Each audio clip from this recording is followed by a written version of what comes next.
السلام عليكم ورحمة الله وبركاته. إن الحمد لله نحمده ونستعينه ونستغفره ونؤمن به ونتوكل عليه ونعوذ بالله من شرور أنفسنا ومن سيئات أعمالنا.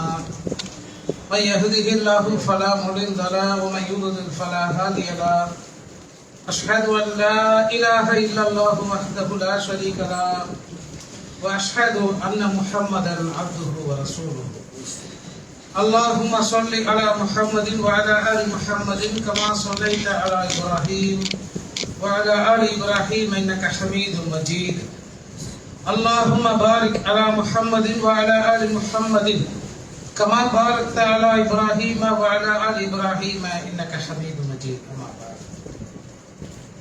فقد قال الله تعالى في محكم تنزيله العظيم والفرقان المجيد.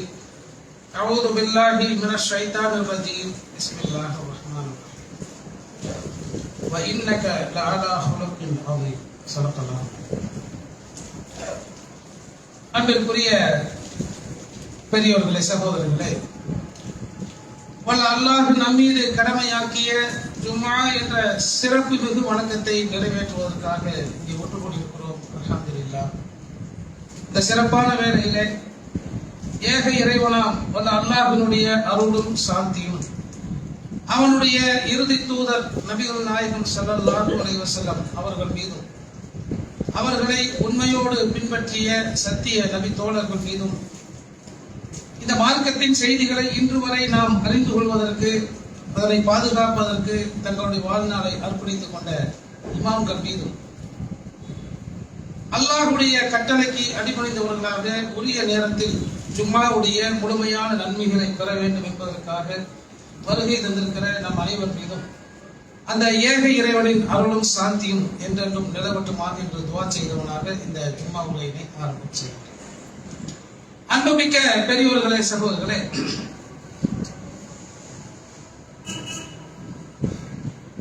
நபிகள் நாயகம் ஸல்லல்லாஹு அலைஹி வஸல்லம் அவர்களை உயிரினும் மேலாய் நேசிக்கிற இஸ்லாமிய சமூகம் அவர்களை பின்பற்றுவதன் மூலம்தான் இம்மை மறுமையினுடைய வெற்றியை நாம் அடைய முடியும் என்பதை ஏற்றுக்கொண்டிருக்கிற இஸ்லாமிய சமூகம் கொள்கை அளவில் நபி அவர்களை ஏற்றுக்கொண்டது போல தங்களுடைய வாழ்வின் அனைத்து நேரங்களிலும் நபி அவர்களை பின்பற்றுவதற்கு தயாராகிவிட்டார்களா என்று நாம் யோசித்து பார்த்தோம் என்றால், இஸ்லாமிய சமூகம் இன்றைக்கு என்னென்ன பண்புகளை கடைபிடிக்கிறார்களோ, ஒரு சமூகமாக பார்த்தாலும் சரி, ஒரு தனி நபராக ஒரு முஸ்லிமை நாம் பார்த்தாலும் சரி, என்னென்ன பண்புகள் இன்றைக்கு இஸ்லாமிய சமூகத்தில் இருக்கிறதோ,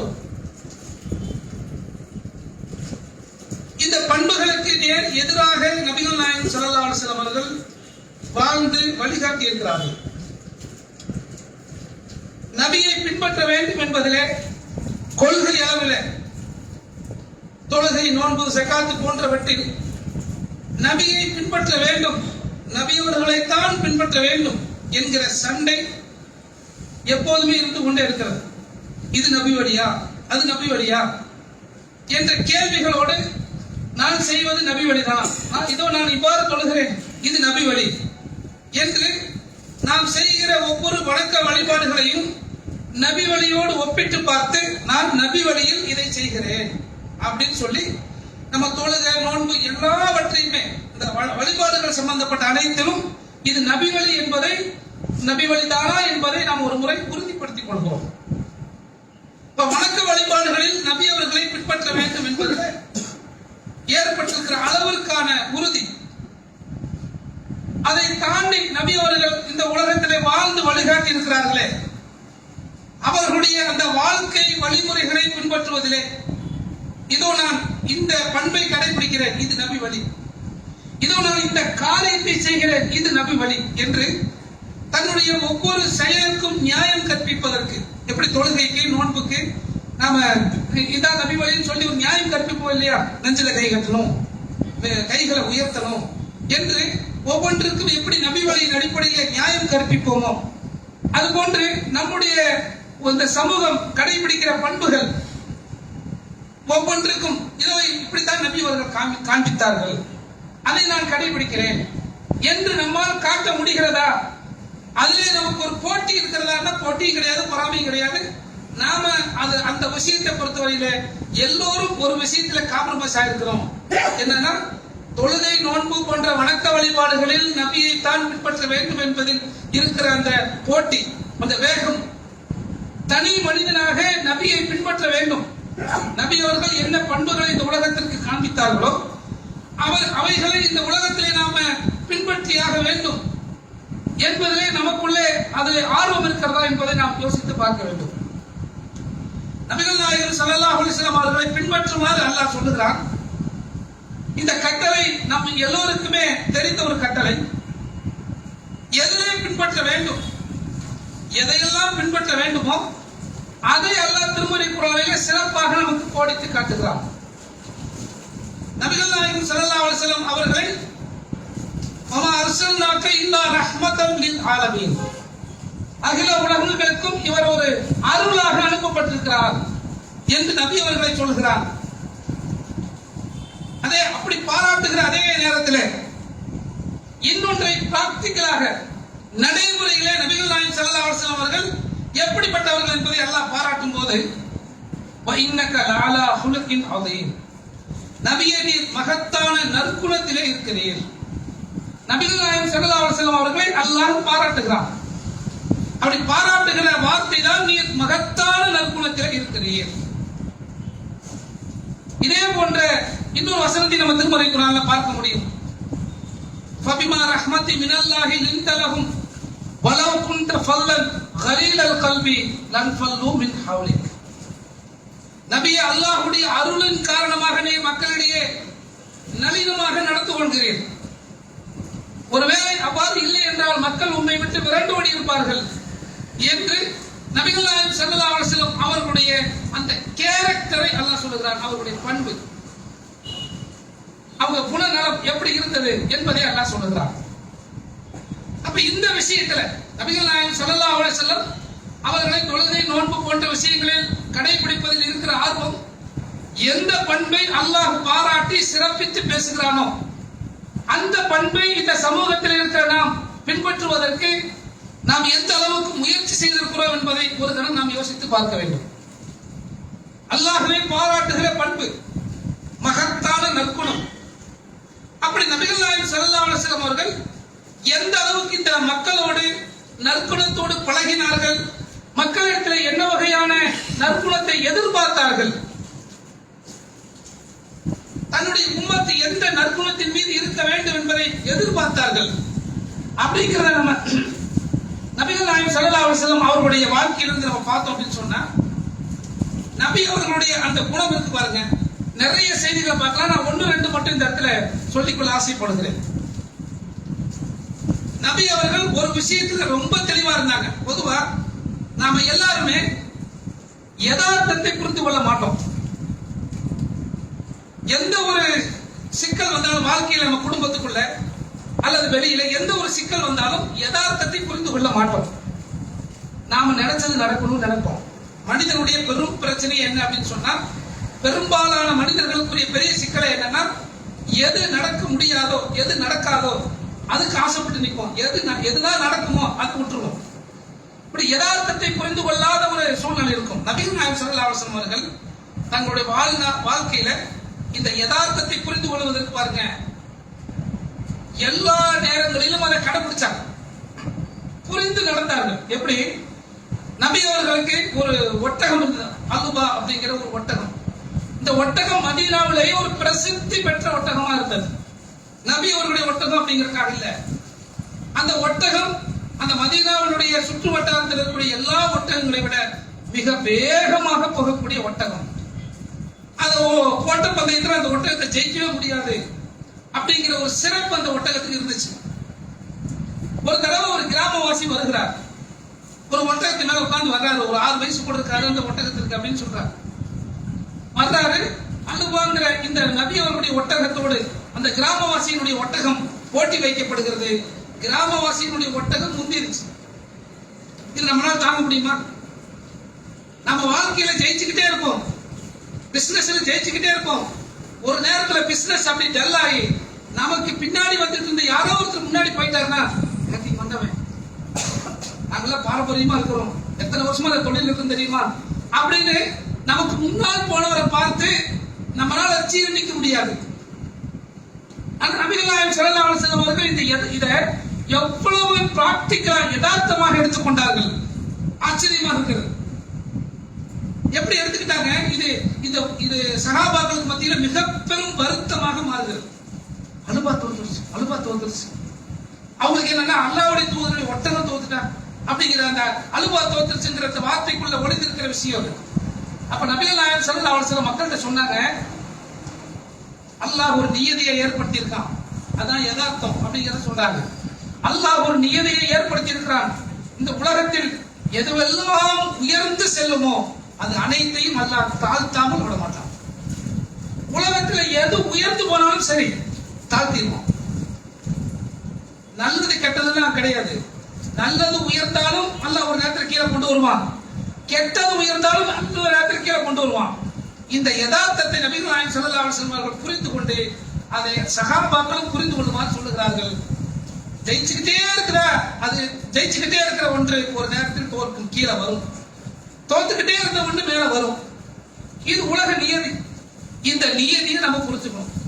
இது சாதாரணமா ஒரு ஒட்டக போட்டியில நபிகள் நாயகம் ஸல்லல்லாஹு அலைஹி வஸல்லம் அவர்கள் சொன்ன ஒரு தத்துவமாக நமக்கு தெரிகிறது. நம்ம வாழ்க்கையில இன்னைக்கு நம்ம நாடு இருக்கிற சூழ்நிலையில இது நம்ம வாழ்க்கைக்கு மிக தேவையான ஒன்று, யதார்த்தத்தை புரிந்து கொள்ளுகிற ஒன்று. இன்றைக்கு பாசிசம் மிகைத்து போகிறது, தீமைகள் மிகைத்து போகிறது, அநியாயம் மிகைத்து போகிறது, எல்லாமே நம்ம கைவிட்டு போய் எங்கேயோ போகுது அப்படிங்கிற கவலை, அந்த ஆத்மாவை இன்றைக்கு பல பேருக்கு உண்டு. ஆனால் உலகத்தில் எந்த ஒன்றும் மேலே போனால் கீழே வரும் அப்படிங்கிற அந்த எண்ணம் வச்சு பாருங்க, அது மனசுக்கு தன்னம்பிக்கையை கொடுக்கும். எவ்வளவு நாள் ஆடி போறான், எவ்வளவு நாள் அநியாயம் பண்ணிடுவான், எவ்வளவு நாள் அக்கிரமம் பண்ணிடுவான், எத்தனை நாளைக்கு ஆட முடியும், கீழே வந்துதான் ஆகணும். இந்த எண்ணம், இந்த சிந்தனை இருந்தால் இந்த எண்ணம் நமக்குள்ள வரும். அது ஒரு தன்னம்பிக்கை கொடுக்கும். இல்லைன்னா நமக்கு ஒரு தன்னம்பிக்கை இல்லாம போயிடும். அப்படிப்பட்ட ஒரு வாழ்க்கையின் யதார்த்தத்தை நபிகள் நாயகம் ஸல்லல்லாஹு அலைஹி வஸல்லம் அவர்கள் கற்றுக் கொடுக்கிறார்கள். இதுதான் யதார்த்த. உலகத்தை பொறுத்தவரையில மேல போனா கீழே வரும். மேல போகும்போது எப்படி சந்தோஷப்பட்டோமோ அது மாதிரி கீழே வரும்போது கவலையோ துக்கமோ அடைய வேண்டியது. இதுதான் யதார்த்தம், புரிஞ்சுட்டு போகணும்.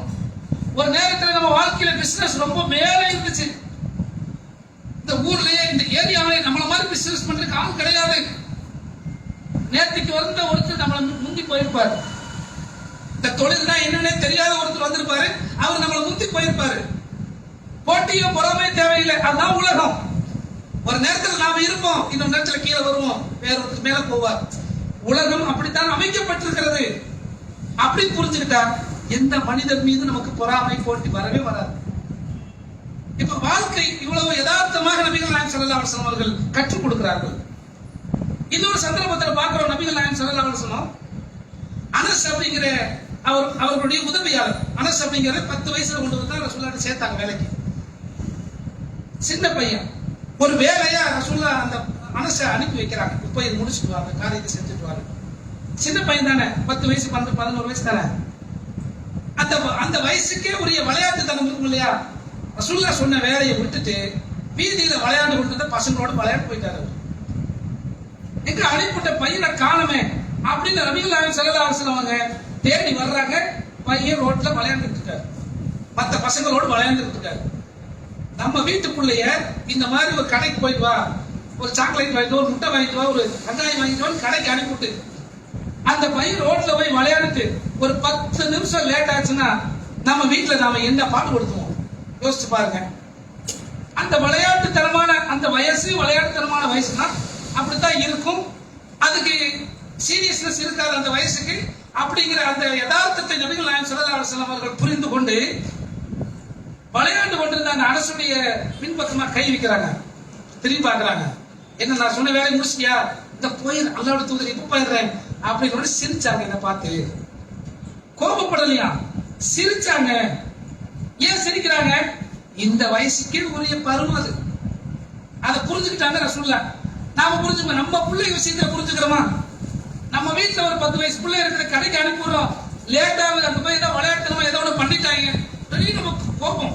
நம்முடைய மொத்த அதிகாரத்தையும் நம்ம குழந்தைங்க மேலதான் செலுத்துவோம். செய்வியா அப்படின்னு. நபிகள் நாயகம் ஸல்லல்லாஹு அலைஹி வஸல்லம் எவ்வளவு யதார்த்தமா எவ்வளவு பிராக்டிகலா புரிஞ்சுக்கிட்டாங்கன்னா, குழந்தை தனம்ங்கிறது அதான். அந்த வயசு விளையாட்டு தனம் அப்படிங்கிறத புரிஞ்சு கொண்டு நபிகள் நாயகம் ஸல்லல்லாஹு அலைஹி வஸல்லம் அவர்கள் சிரித்தார்கள். அனஸ் ரலியல்லாஹு பின்னாடி சொல்றாங்க, நான் நபி அவர்கிட்ட 9 ஆண்டுகளுக்கு மேல வேலை செஞ்சிருக்கிறேன். 9 ஆண்டுகள் உதவியாளராக இருக்கிறேன். ஒரே ஒரு முறை கூட என்னை ஏன் இவ்வாறு செய்தாய் என்று கடிந்து கொண்டது கிடையாது. ஏன் இவ்வாறு செய்யல என்றும் கடிந்து கொண்டது கிடையாது. வாழ்க்கையில் அப்படி நடக்கும்ல, ஒண்ணு செஞ்சுட்டோம்னா தப்பா செஞ்சு ஏன் இப்படி பண்ணன? இது நம்ம எல்லாத்தையும் நம்மளை பார்த்து சில பேர் கேட்டிருப்பாங்க, நாமும் மற்றவங்களை கேட்டிருப்போம். நம்ம குழந்தைகளுக்கே அதை கேட்போம். ஒண்ணு செய்யாம இந்த நேரத்துக்கு இருந்தாலும் செய்யணும், ஏன் செய்யாம போனேன் அப்படி கேட்போம். இந்த கேள்வி நமக்கு வரும், நம்ம மற்றவங்கள்ட்டையும் கேட்டிருப்போம். ஆனால் நபிகள் நாயகம் ஸல்லல்லாஹு அலைஹி வஸல்லம் அவர்கள் ஒரு யதார்த்தத்தை புரிந்து கொண்டிருக்கிறார்கள். ஏன் இதை செய்தாய் என்று கேட்கவே மாட்டாங்க. ஏன் இதை செய்யவில்லை என்றும் கேட்க மாட்டார்கள். அழகா கற்றுக் கொடுப்பாங்க.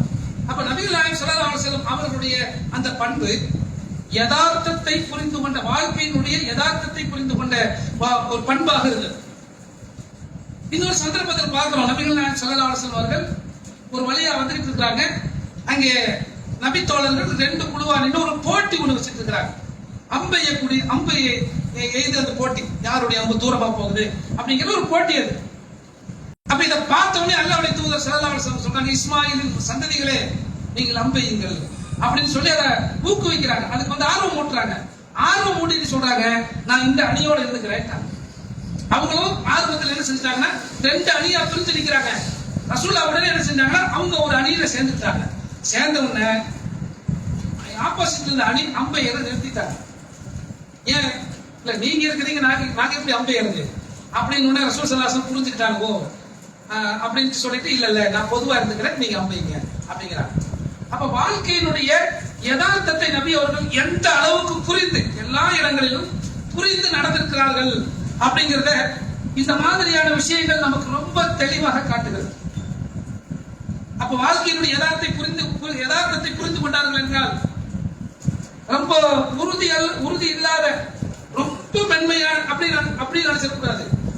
நபிகள் நாயகம் ஸல்லல்லாஹு அலைஹி வஸல்லம் அவர்கள் எந்த அளவுக்கு மனோதிடம் உடையவர்கள் என்று சொன்னால், ஒரு சந்தர்ப்பத்தில் மதீனாவுல ஒரு பெரிய பரபரப்பு. என்ன பரபரப்புனா, ஏற்கனவே ஒரு செய்தி வந்துகிட்டே இருக்கு, எதிரி நாட்டு படைகள் வரப்போறாங்க, வந்துருவாங்க அப்படிங்கிற ஒரு செய்தி வந்துகிட்டே இருக்குது. ஒரு கட்டத்தில் என்னாச்சுன்னா, வந்துட்டாங்க, எதிரி நாட்டு படைகள் மதீனாவை தாக்குவதற்கு வந்து விட்டார்கள் அப்படிங்கிற ஒரு வதந்தி. அது வதந்திங்கிறது எப்ப தெரியும்? கன்ஃபார்ம் ஆனதான் தெரியும். இந்த வதந்தியால் மக்களுக்குள்ள ஒரே பரபரப்பு. எல்லா வீடுகளுக்கு வெளியில வர்றாங்க. எல்லாம் வெளியில வரும்போது மக்களுக்கு எதிர்ப்புறத்திலிருந்து ஒரு குதிரை வேகமா வருது. எந்த திசையிலிருந்து எதிரிகள் வருவார்கள் என்று சொன்னார்களோ அந்த திசையிலிருந்து ஒரு குதிரை வேகமாக வருகிறது. பக்கத்தில் வரும்போது பார்த்தா அல்லாஹ்வுடைய தூதர் அதில் இருக்கிறாங்க. அந்த குதிரை சேணம் பூட்டப்படாத குதிரை. பொதுவா குதிரையை ஓட்டி பழகிறவங்களுக்கு சேணம் பூட்டப்படாத குதிரையில போறது கஷ்டம், அதை கண்ட்ரோல் பண்றது கஷ்டம்.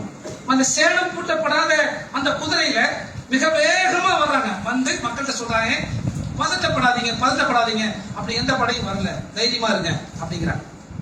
இப்ப யோசிச்சு பாருங்க, மக்கள் எல்லாம் பீதி அடைந்து வந்துட்டார்களோ, அதுக்கு நம்ம தயாராகணும் அப்படிங்கிற பீதி தான். அந்த பீதியில இப்ப என்ன முடிவெடுக்கிறது தெரியாம இருக்கிறது. இந்த சமயத்துக்குள்ளே அல்லாஹ்வுடைய தூதர் எந்த இடத்தில் படைகள் இருப்பதாக அந்த வதந்தி வந்ததோ அந்த இடத்துக்கே போய் பார்த்துட்டு வந்தார். யாரையும் கூட்டிட்டு போற, 4 பேர்த்த பாதுகாப்பு கூட்டிட்டு போனாங்களா, வாங்கப்பா போய் பார்த்துட்டு வந்துருவோம், இல்ல வேற யாராவது அனுப்பி அப்படின்னு பார்க்கல. இந்த சமயத்தில் வேற யாரையும் அனுப்புவதை விட தாமே செல்வது என்பதை புரிந்து கொண்டு மக்கள் முடிவெடுப்பதற்கு முன்னால் போய் தன்னந்தனியாக அந்த இடத்துக்கு போயிட்டு வர்றாங்கன்னா, இப்ப யோசிச்சு பாருங்க எவ்வளவு மனம் திடம். அவருடைய மன உறுதிக்கு அதை ஒரு பெரிய சான்றாக நம்ம கொள்ளலாம். ஒருவேளை படைகள் இருந்தால் அந்த இடத்துல அல்லாஹ்வுடைய தூதர் தன்னந்தனியா மாட்டிக்கிற சூழ்நிலை வரும். அப்படித்தானே வரும். அதை பத்தியெல்லாம் ரசூலுல்லாஹ் பயப்படல, அதுக்கெல்லாம் ரசூலுல்லாஹ் அச்சப்படல, தைரியமா அந்த இடத்துக்கு போயிட்டு வந்தாங்க. அப்ப அல்லாஹ்வுடைய தூதருடைய அந்த மனோதிடம் இருக்கு பாருங்க, ரொம்ப உறுதியானது. அப்படி நபிகள் நாயகம் ஸல்லல்லாஹு அலைஹி வஸல்லம் அவர்கள் வாழ்க்கையினுடைய யதார்த்தத்தை புரிந்து கொண்டு மென்மையாக நடந்து கொண்டார்கள், பண்போடு நடந்து கொண்டார்கள். அப்படிங்கும் போது ரொம்ப மென்மை, அவங்க மன உறுதி கிடையாது அப்படி நினைச்சிடக்கூடாது. அவர்களை போன்ற மன உறுதியை நம்ம வேற யாரையும் பார்க்க முடியாது. அப்படிப்பட்ட எந்த இடத்திலும் அச்சப்படாத தைரியத்தோடு நிற்கிற மன உறுதி கொண்டவர்களாக அல்லாஹ்வுடைய தூதர் ஸல்லல்லாஹு அலைஹி வஸல்லம் அவர்கள் இருந்திருக்கிறார்கள் என்பதை பார்க்க முடிகிறது. இன்னைக்கு அந்த மனோதிடம், மன தைரியம் இன்றைக்கு நமக்கு இருக்கிறதா அப்படிங்கிறத நம்ம ஒரு கணம் யோசித்து பார்க்க வேண்டும்.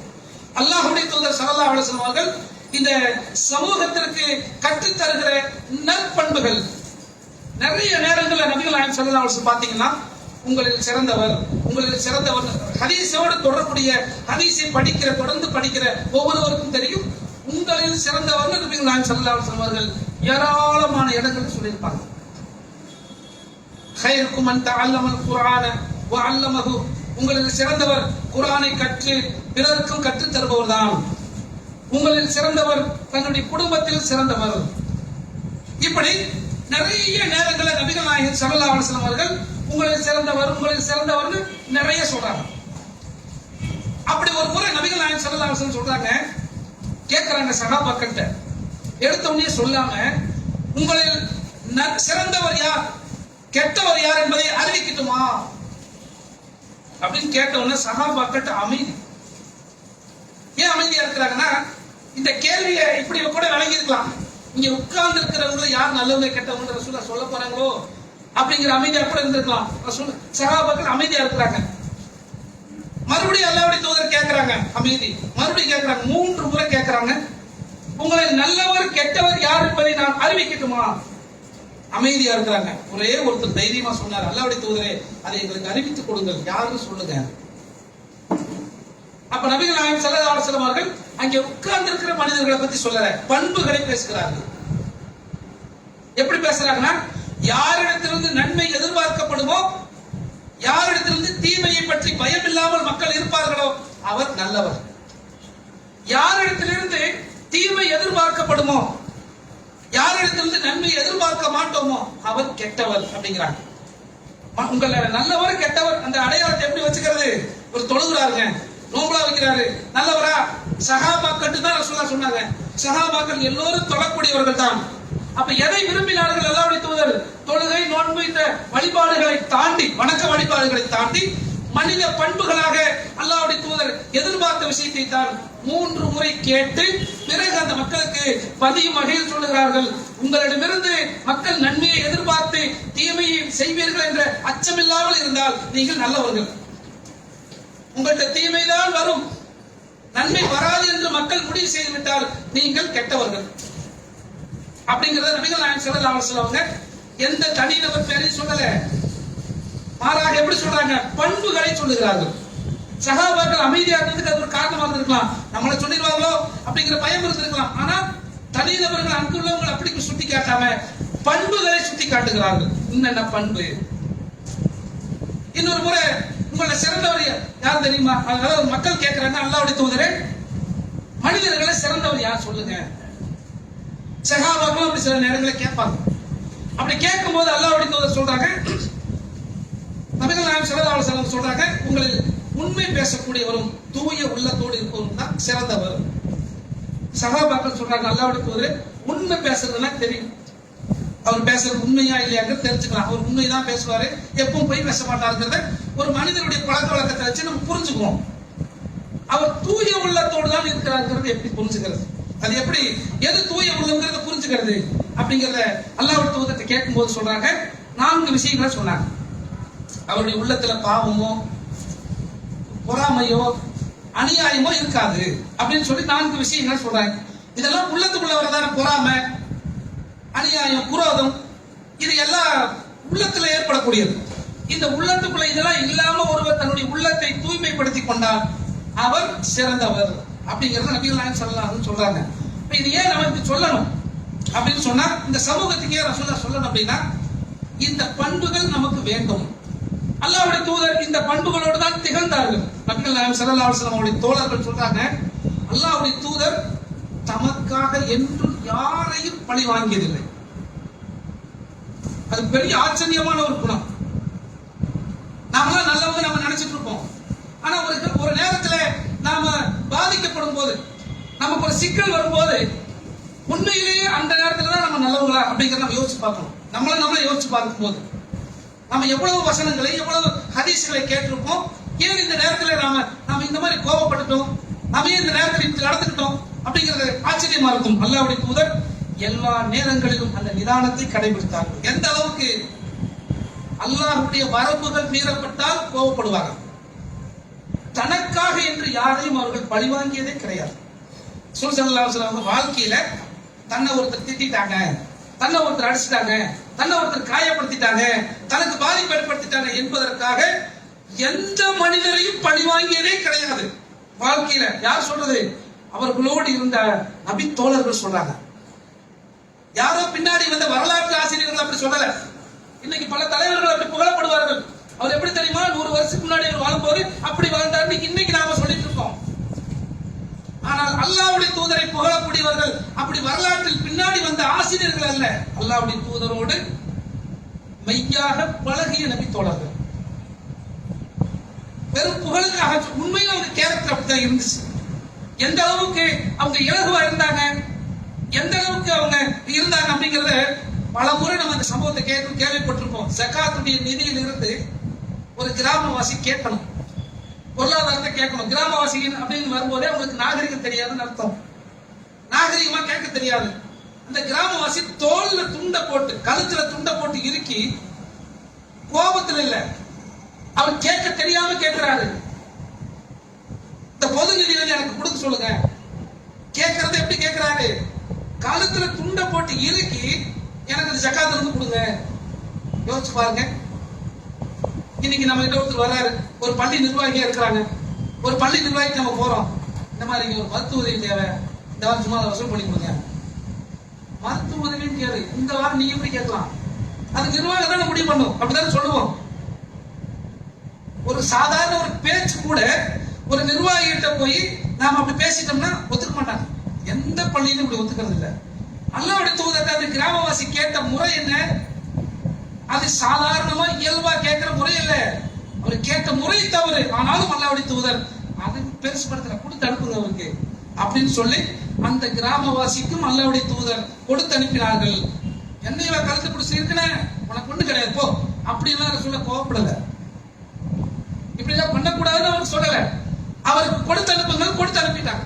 இப்ப அல்லாஹ்வுடைய தூதர் ஸல்லல்லாஹு அலைஹி வஸல்லம் அவர்கள் எந்த அளவுக்கு பண்புகளோடு திகழ்ந்தார்கள் என்பதை கண்கூடாக பார்க்கிற அந்த நபி தோழர்கள் சொல்றாங்க, அல்லாஹ்வுடைய தூதர் தனக்காக என்றும் யாரையும் பழிவாங்கியதில்லை. அப்படிப்பட்ட சிறப்புமிக்க பண்பை கொண்டிருந்தார்கள். இந்த மாதிரி நபிகள் நாயகம் ஸல்லல்லாஹு அலைஹி வஸல்லம் அவர்களுடைய தனிப்பட்ட பண்புகள், குணங்கள் அப்படின்னு நம்ம எடுத்து பேசணும் அப்படின்னு சொன்னா பேசிக்கொண்டே இருக்கலாம். அவ்வளவு நபிகள் நாயகம் ஸல்லல்லாஹு அலைஹி வஸல்லம் அவருடைய வாழ்க்கையிலே, அவர்களுடைய வாழ்க்கையினுடைய ஒவ்வொரு அம்சமும் இது போன்ற பண்புகள் நிறைந்ததாக நம்ம காண முடிகிறது.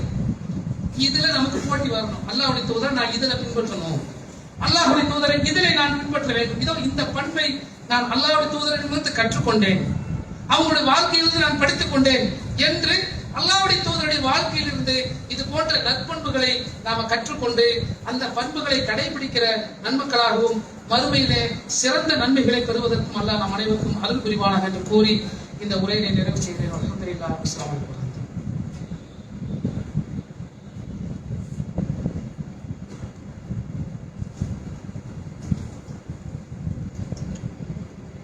அல்ஹம்துலில்லாஹ். அன்பிற்குரிய பெரியவர்களே, சகோதரர்களே,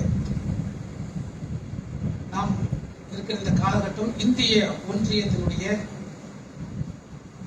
ஆட்சியாளர்களை தேர்வு செய்கிற ஒரு காலகட்டத்தில் இருக்கிறோம். கடந்த வாரத்திலே நமக்கான வாய்ப்பு போட்டு போறது முடிச்சது. இன்னைக்கு சில மாநிலங்களில் நடக்குது. இன்னும் ஜூன் மாசம் வரைக்கும் இந்த தேர்தல் நடந்து கொண்டே இருக்குது. ஒவ்வொரு மாநிலத்திலேயே நடக்கும். இந்த தேர்தல் பிரச்சாரம் என்பது ஒவ்வொரு அரசியல் கட்சிகளும் தாங்கள் என்ன செய்திருக்கிறோம், அடுத்து என்ன செய்ய போகிறோம் என்பதை பேசுகிற மக்கள்கிட்ட சொல்லி பிரச்சாரம் பண்ணி மக்களுடைய ஓட்டுகளை கவர வேண்டிய ஒரு காலகட்டம் இது. எதிர்கட்சியா இருக்கிறவங்க நாங்க வந்தா இது எல்லாம் செய்வோம் அப்படின்னு சொல்லலாம். ஆளுங்கட்சியா இருக்கிறவங்க நாங்க இன்னவெல்லாம் செஞ்சிருக்கிறோம், அதனால எங்களுக்கு திரும்ப ஓட்டு போடுங்க, நாங்க இந்த நன்மையை தொடர்ந்து செய்வோம் அப்படித்தான் கேட்கணும். ஆனால் இந்திய ஒன்றியத்துல 10 வருடங்களாக ஆட்சி பொறுப்பில் இருக்கிற இந்த பாசிசவாதிகள் தங்களுடைய சாதனைகளை சொல்லி ஓட்டு கேட்க நாதி இல்லை. நாங்க இதையெல்லாம் செஞ்சுட்டோம், எங்களுக்கு ஓட்டு போடுங்க, 10 வருஷமா பாருங்க ஒரு சிறப்பான ஆட்சியை கொடுத்திருக்கிறோம், இன்னென்ன திட்டங்களை கொடுத்திருக்கிறோம் என்று மக்களுக்கு அவர்கள் செயல்படுத்திய திட்டங்கள், அதனால் மக்கள் அடைந்த நன்மைகள், அதனால் இந்த நாடு அடைந்திருக்கிற வளர்ச்சி, அதனால் இந்த தேசத்துக்கு கிடைத்திருக்கிற நன்மை என்று அதை சொல்லி பார்த்து கேட்க அந்த நாதி இல்லாத அந்த கூட்டம் 10 வருஷத்துக்கு முன்னாடி ஆட்சி இழந்து போய்விட்ட இன்னைக்குள்ள எதிர்கட்சியை அவங்க வந்து அப்படி பண்ணிடுவாங்க, இவங்க தான் இப்படி பண்ணிடுவாங்க.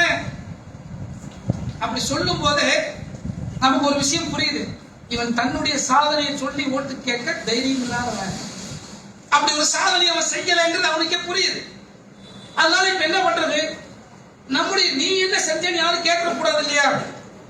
அப்ப இது ஸ்மூத்தா அந்த தேர்தல் பிரச்சாரம்ங்கிறது இப்படி ஸ்மூத்தா போய்கிட்டு இருக்குது. எதிர்கட்சி நாங்க வந்து அதை செய்வோமாங்க, ஆளுங்கட்சி நாங்க இதை தொடர்ந்து செய்யும், இது ஒரு ஸ்மூத்தான தேர்தல் பிரச்சாரம்.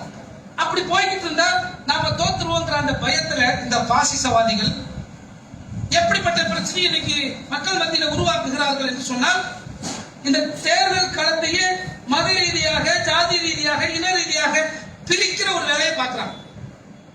எப்படி நீங்க காங்கிரசுக்கு ஓட்டு போட்டுட்டீங்கன்னா அவங்க வந்து உங்களுடைய சொத்துக்களை எல்லாம் பிடிங்கி முஸ்லிம்களுக்கு கொடுத்துருவாங்க, நிறைய புள்ள குட்டிகளை பத்திக்கிட்டு இருக்கிற அந்த முஸ்லிம்களுக்கு அவங்க சொத்து போகணும், இப்படி சொல்லி இருக்கிறது ஒரு நாளாந்தர பாசிச கட்சியினுடைய நாளாந்தர பேச்சாளர் கிடையாது. பொதுவாக அரசியல் கட்சிகள்ல முதல் நிலை தலைவர்கள் இருப்பாங்க, 2ஆம் கட்ட தலைவர்கள் இருப்பாங்க, 3வது கட்டத்தில் இருப்பாங்க, 4வது கட்டத்தில் இருப்பாங்க. பொதுவாக இந்த 4ஆம் கட்டத்தில் இருக்கிற அரசியல் கட்சியில 4ஆம் கட்ட பேச்சாளர்களை பொறுத்த வரைக்கும் அவங்க பேசுறத காதுல கேட்க முடியாது, அவ்வளவு கேவலமா தான் பேசுவாங்க. எல்லா கட்சியிலும் உண்டு, அவ்வளவு கேவலமா தான் பேசுவாங்க. அதே கட்சியினுடைய தலைவர் பாத்தீங்கன்னா ரொம்ப கண்ணியமா பேசுவார். இதான் யதார்த்தம். அரசியல் கட்சிகள்ல முதல் நிலை தலைவர்கள் அப்படிங்கிறவங்க மக்கள் மத்தியில ரொம்ப கண்ணியமா பேசுவாங்க. 4ஆம் கட்ட பேச்சாளர் தான் அவன் தரம் தாழ்ந்து பேசுவார்கள். இந்த பேச்சை பேசுறது யாரு அப்படின்னு சொன்னா இந்திய ஒன்றியத்தின் பிரதமர் அதை பேசியிருக்கிறார். யோசிச்சு பாருங்க, எவ்வளவு தரம் கெட்டவர்கள் என்பதற்கு ஒரு பெரிய சான்று. நம்மை ஆட்சி ஆளக்கூடியவர்கள் எவ்வளவு உள்ளத்துல எவ்வளவு தரம் கெட்டவர்களாக இருக்கிறார்கள். மக்கள், அதாவது அவங்க கொள்கை அதுதான், அவங்களுடைய கொள்கையை மக்களை மத ரீதியா பிரிச்சு அதை ஓட்டா மாத்தி ஒரு மத ரீதியான ஒரு நாட்டம், இதுதான் உங்க கொள்கையை. அதை வேற நேரங்களில் பேசுறாங்கன்னா அது உங்க கொள்கை பேசுறாங்க. தேர்தல் நேரத்தில் வந்து பேசுறாங்க அப்படின்னு சொன்னா எவ்வளவு பெரிய வன்மம் உள்ளத்துக்குள்ள இருக்கும். அவ்வளவு பெரிய வன்மத்தோடு திரும்பவும் ஆட்சியை பிடிக்கணும்னு அவங்க வர்றாங்க. அப்ப அதற்கு எதிராக இருக்கக்கூடியவர்கள் வலுவாக இல்லை அப்படிங்கிற மாதிரி ஒரு பார்வை எல்லா பக்கமும் உண்டு. நிச்சயமா இல்லைன்னு மறுக்க முடியாது. எந்த அளவுக்குன்னா அடுத்த வாரம் தேர்தல் நடக்கும் போது இந்த வாரம் மாவட்ட செயலாளர் போய் பிஜேபி சேர்ந்தலாம், இப்படி எல்லாம் நடக்குது. அந்த அளவுக்கு அவங்களுடைய உருட்டல் மிரட்டல் இது எல்லாம், ஒண்ணு காசு விலைக்கு வாங்குறது, இல்லை கேஸ், இப்படி இருக்கும். எதிர்கட்சிகளை இல்லாம ஆக்குறது, மிரட்டுறது, உருட்டுறதுங்கிறது ரொம்ப தீவிரமாக உச்சகட்டமா இந்திய ஜனநாயகத்தினுடைய அந்த விழுமியங்கள் இன்றைக்கு முழுமையாக புறக்கணிக்கப்பட்டிருக்கிற ஒரு காலகட்டம் இது. நாமெல்லாம் அதை பார்த்துட்டு என்ன நினைக்கிறோம் அப்படின்னு சொன்னா, இவ்வளவு மோசமா போறாங்களே, இவங்க மறுபடியும் வந்துருவாங்க அப்படின்னு நம்ம நினைக்கிறோம். ஒன்றை நாம தெளிவாக உள்ளத்தில் புரிந்து கொள்ள வேண்டும். எவ்வளவு தில்லுமுள்ளு செய்தாலும் சரி, எவ்வளவு அதிகார துஷ்பிரயோகம் செய்தாலும் சரி, எவ்வளவு அநியாயங்களை கட்டவிழ்த்தாலும் சரி, எவ்வளவு அக்கிரமங்களை நடத்தினாலும் சரி, ஆட்சியை அல்லாஹ் நாடியோருக்கு தான் வழங்குவான். அல்லாஹ் நாடாமல் எவ்வளவு ஆட்சி கொடுக்க முடியாது. அவன் இவிஎம் பிராட் பண்றானா, பண்ணட்டும், அதை நம்மளால தடுக்க முடியலையா, முடியாம கூட இருக்கட்டும், எது வேணாலும் இருக்கலாம். அதை தடுப்பதற்கு என்ன முயற்சி பண்ணணுமோ அதை பண்றோம். அது நம்ம கைமீறி போகுது, அது நம்முடைய அதிகார எல்லைக்குள்ள இல்ல, அதை நம்ம கட்டுப்படுத்தக்கூடிய இடத்துல அது இல்ல. சரி பண்ணக்கூடிய இடத்துல இல்ல. இப்ப கைமீறி போகுதா, அடுத்து நாம என்ன நினைக்கிறோம்? அல்லாஹ் நாடாமல் எவனும் ஆட்சியை பிடிச்சிட முடியாது. அல்லாஹும்ம மாலிக்கில் முல்க் துத்தில் முல்க மன் தஷா. அவன் எப்படி நம்பணும்? அல்லாஹ்வே நீதான் ஆட்சியாளர்களுக்கெல்லாம் மிக பெரும் ஆட்சியாளர். நீ நாடியோருக்கு ஆட்சியை வழங்குகிறாய், நீ நாடியோரிலிருந்து ஆட்சியை பறித்துக் கொள்கிறாய், நீ நாடியோரை கண்ணியப்படுத்துகிறாய், நீ நாடியோரை இழிவுபடுத்துகிறாய்.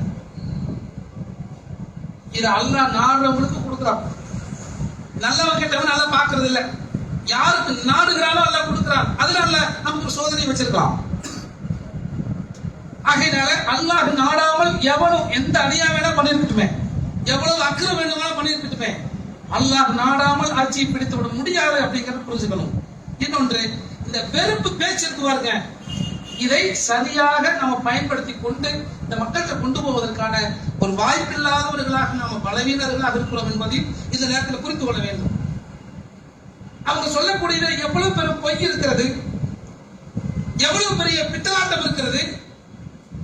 அப்படி இந்துக்களுடைய சொத்துக்களை பிடுங்கி முஸ்லிம்களுக்கு கொடுக்கிற ஒரு நிகழ்வு எங்கேயாவது இந்தியாவில் நடந்திருக்கிறதா? அப்படிங்கிற இது எல்லாம் கொண்டு போய் மக்கள் மத்தியில் சேர்த்து இதை பேசியவர் பெரும் பொய்யன் என்பதை மக்கள் மத்தியில் நிறுவி